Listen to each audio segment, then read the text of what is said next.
Welcome. In this video, we will discuss about Drosophila melanogaster development. This organism belongs to phylum Arthropoda, class Insecta, order Diptera. This is commonly known as fruit fly. This organism was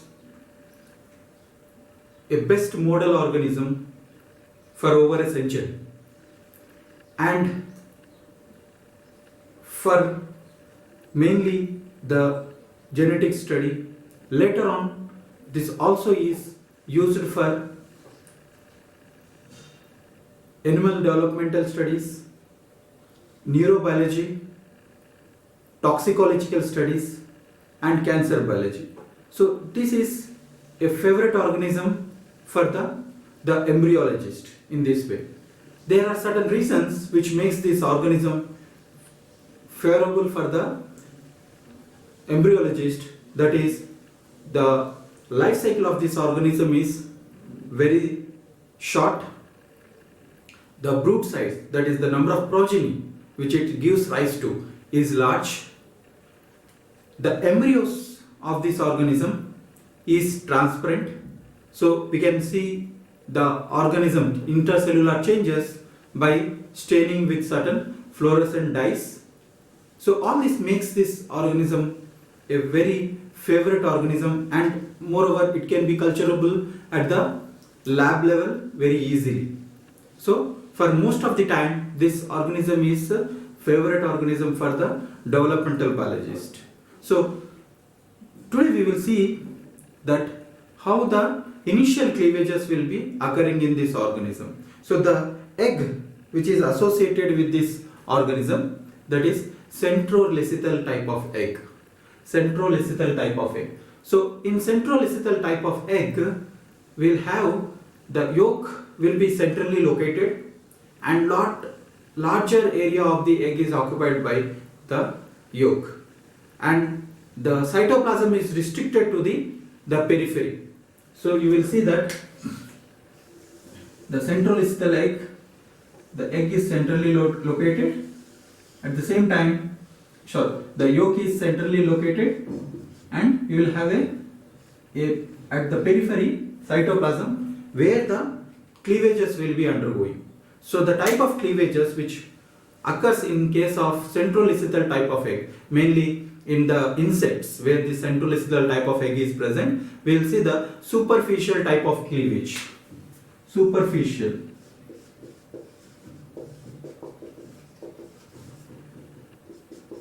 Superficial type of cleavage is seen in this organism. So this superficial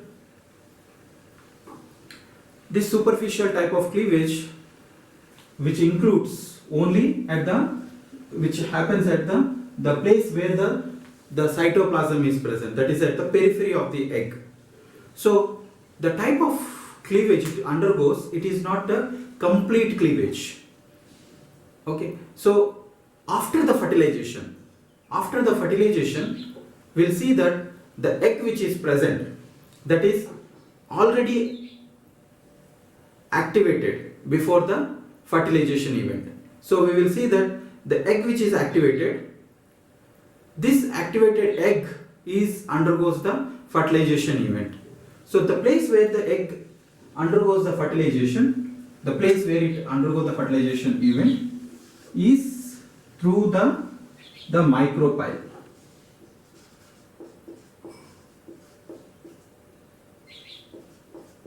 This is a region on the corium. This is the extracellular membrane where it has this tunnel, and this micropyle is the area where the sperm will be entering. So the area where this micropyle is present, that is going to develop into a future anterior dorsal side of the organism. This micropyle helps the entry of a single sperm, and because of this the polyspermy is prevented. So the polyspermy blockage which occurs in other organisms due to the cortical granule formation, here this micropyle will be assisting in this, blocking the polyspermy. So this is the event which takes place before the fertilization. And the activation of the egg, that is the activation of the components which are present, actin, tubules, microtubules, microfilaments which are present, these are get activated due to the influx of the calcium ion in the unfertilized egg. So just before fertilization, all these events will be occurring. So this is one very peculiar feature we will see in case of the Drosophila egg or egg, and the type of cleavage which undergoes after the fertilization. So that is superficial type of fertilization. So fertilization will occur only on the cell-free, so the yolk-free region of the cytoplasm, and in the superficial cleavages also we will see that the cells will be undergoing the nuclear division, that is karyokinesis, but they will not complete the cytoplasm division. Cytokinesis is absent. So this leads to the development of a cell which contains a multinucleus with having a common cytoplasm. So that type of cell will be called as a syncytium. Syncytium. And the type of blastomere which is arised to this syncytium, this is called syncytial blastoder. Syncytial blastoder. And this will be continued, the syncytial blastoder will be continuing the division of the cells, and by the time 8 cleavage cycle continues, we will have 256 cells. Those cells which are present initially, the site where the sperm enters, there we will see the initial cleavages are present inside the egg. Later on, we will see this will be mainly there will be this nucleus which is present, nuclear divisions which are occurring, mainly they occur at the anterior side. Later on they will be scattered throughout the egg, and after 8th division we will able to see that the cells are continuously dividing and gives rise to around 256 cells, and at 9th cycle some of the cells which are present, some of the nucleus which are present, they will be migrating to the posterior side, which will be becoming the future germ cells. So these cells which are migrating to the posterior side, they are pole cells. They are known as pole cells. So this occurs at the 9th cell cycle. And in the 10th cell cycle, we will see that the nucleus which is present, they will start migrating to the periphery, close to the membrane, egg membrane, zygote membrane. So this forms settles the nucleus at the periphery of the egg. So you will see something like this. So it is an egg. You will see that the nucleus is occupying the periphery position in 3-dimensional, in the periphery position. Now these periphery cells which are present and around 10th, 11th, 12th, you will see that cells will be migrating towards the periphery, and at this time we will have around 6,000 cells will be formed in 3 hours after fertilization, and these cells which formed will be moving to the periphery, and they will be going into a state called mid-blastula stage.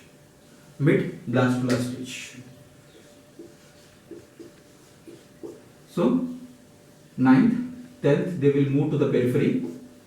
10th cycle they will be going to the cells will be moving, like 6,000 cells will be forming by the cleavages, and these cells will be moving to the periphery of means closer to the membrane, outer membrane of the zygote, the developing embryo. So This, after migrating to the periphery, they will be having some intracellular molecular events will be occurring, as well as some the cytological events will also occur. Cytological events are like the cells which are migrating, the nucleus which are migrating, they initially they share the common cytoplasm, but later this area which is present around this each nuclei will be demarcated by the microtubules. This area where the nucleus is present, they restrict around themselves. They will have their own cytoplasm, which is made by the microtubules formation, extension. So these islands which are formed due to the microtubules around each nuclei, these islands are called energeids. Energeids.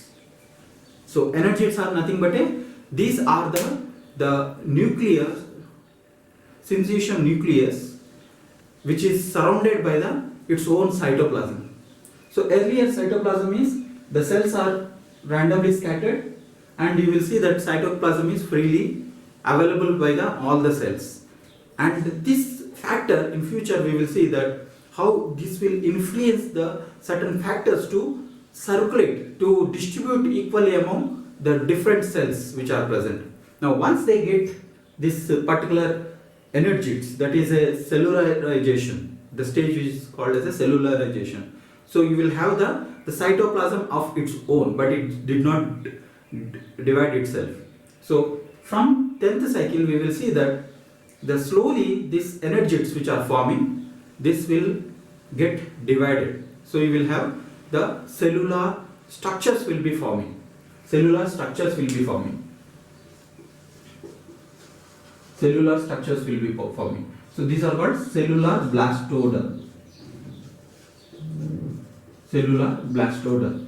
Initially syncytial blastoder, and after 10th cycle we have a cellular blastoder, syncytial and cellular. So within the same blastodome we have two categories. One is syncytial blastodome, when there is a cytoplasm freely available, or common cytoplasm is present, available with all the nuclei. Then cellular blastodome, where the cellularization, that is the cytoplasm is completely divided from one another, one cell to the other cell. So this is the two steps wherein the blastodome forms in this organism. And the molecular events which takes place during this same period, that is 10th cycle to the 14th cycle, and before the gastrulation begins, we will see that the zygotic genes will get activated. So this transition state, where the maternal genes to the zygotic genes transformation, this is called mid-blastula stage. So this is at the the zygotic genes starts synthesizing around 10th cycle, and it will continue up to 14th. So once the zygotic genes are synthesized, we will see that gastrulation will start its function. So gastrulation will be starts for defining the fate of the organism. So fate will be decided during the gastrulation stage. So in the gastrulation we will see that how the cells are moving inside and how they are arranging themselves to specify the organism, segmentation, organogenesis and imaginal disc formation. So this all will be performed after the blastula stage. So once the mid-blastula stage is completed, the next step it proceeds to the gastrulation.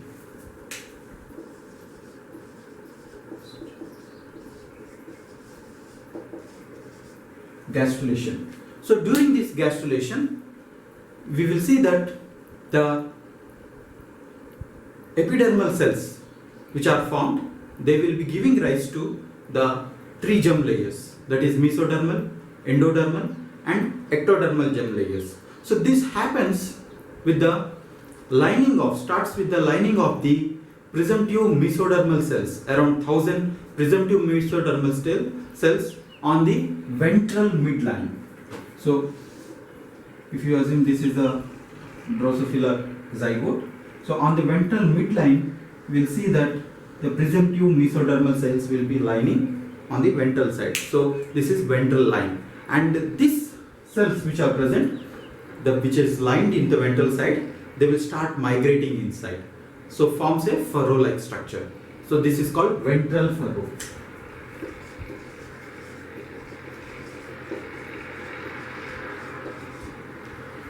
Ventral furrow, and it will extend.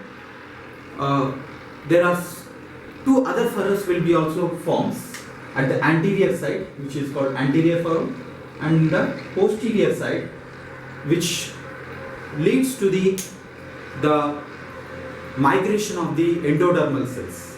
So from the anterior and from the posterior, endodermal cells will be migrating. So once the endodermal cells at the posterior end is migrating, if you remember that the pole cells which are going to become a germ cells will be engulfed into the endodermal cells. So this is how the furrows will be forming. And this, if you see from the lateral view,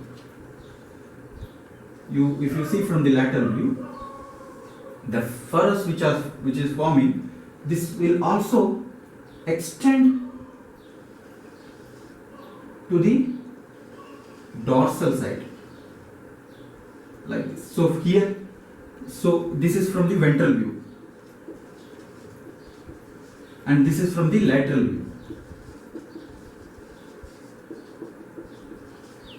view. So this is the anterior side, and the posterior side. So this here you will see that ventral furrow is formed and cell is migrating inside. So the cells which are present migrating, this will give rise to a germ band. So here you will see that germ band, and this germ band will be extending to the anterior side like this. It will extend up to the anterior side. So this is anterior, and the future posterior is here. So you will see that it is extended like this. So the axis will be like this. So germ band will be forming, like the cells which are present, they will be migrating and they will be forming. So the posterior, in the developing embryo at this stage, in the gastrulation, at the gastrulation stage, you will see that posterior most segment will be closest to the anterior head region, and as this gastrulation proceeds, we will see that this germ band which is present, this will retract. Now we will get the posterior segment here. So germ band is the one which makes the gastrulation movements successful. And there is one more structure, extra-embryonic structure, which helps in the dorsal closure, that is amniocera. So this is the extra-embryonic structure which will help in the dorsal closure. So during these gastrulation events, which leads to the migration of the cells, formation of the segments. So organogenesis, segment formation, as well as the establishment of the imaginal disc, which will later develop into a adult structures, will be organized during this gastrulation process. So gastrulation is important, which not only leads to the development of the segments, development of the germ layers, that is ectodermal, mesodermal and endodermal germ layers, but also they helps in the organogenesis process, segmentation of the organism, and the activation of the storing of the imaginal disc. So this imaginal disc will future during the metamorphosis process will be giving rise to the adult structures. So this is how about the gastrulation process will be happening. So during this gastrulation mid-blastular stage, so many genes will be activated. Initially the maternal genes are activated. Later on in mid-blastular stage we will see that zygotic genes are activated. So once the zygotic genes are activated, we will see the gastrulation stages are happening. So all this will leads to the complete development of the embryo. And finally, once the gastrulation completes, you will see that the organism is hatched as a larval form. and during the metamorphosis it will be developing into a adult organism. So this is how the gastrulation happens in the Drosophila organism, like with the help of the germ bank, ventral furrow cells, the cells will be migrating inside. So this is about the gastrulation process in the Drosophila organism.